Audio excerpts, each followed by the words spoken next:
কথা কিন্তু আমাদের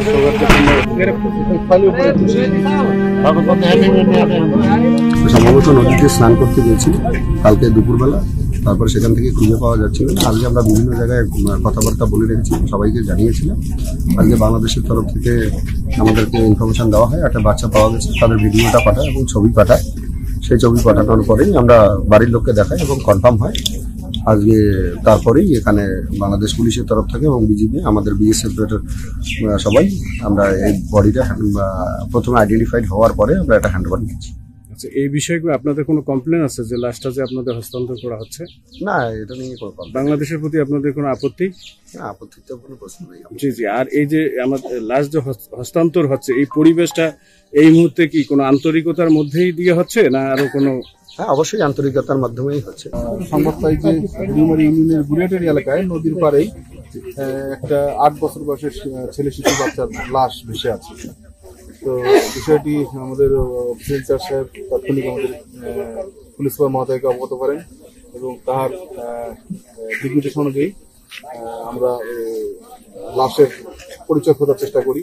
তো আমাদের স্থানীয় না হওয়াতে আমাদের অফিসার সাহেব সীমান্তবর্তী দেশের পার্শ্ববর্তী যে পুলিশ স্টেশন আছে সেখানে খোঁজখবর করেন এবং এক পর্যায়ে ময়নাগুড়ি থানার আইসির সঙ্গে যোগাযোগ করলে জানা যায় যে গতকালই ওনাদের ওখান থেকে ওই সন্দীপ ঘোষ নামে 8 বছরের একটা শিশু, সে নদীতে গোসল করার সময় তখন থেকে মিসিং। যাই হোক, আমাদের অধিসাব ওই যে ওখানকার আইসি সাহেবকে ছবি পাঠায়, ভিডিও পাঠায়, সেটা দেখে ওনারা শনাক্ত করেন এবং সেই অনুযায়ী আমরা লাশের পরিচয় পাই।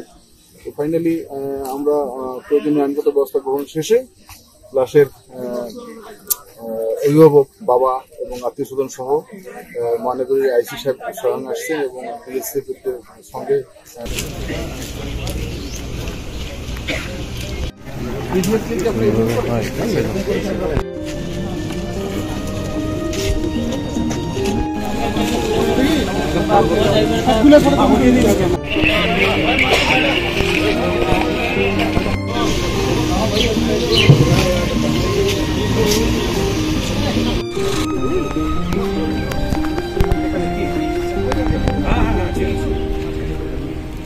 आधार कार्ड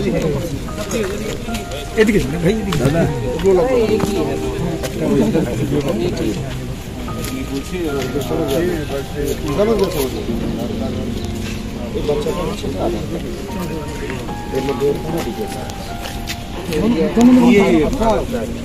আধারের মধ্যেই আমাদের পিতাজি का है।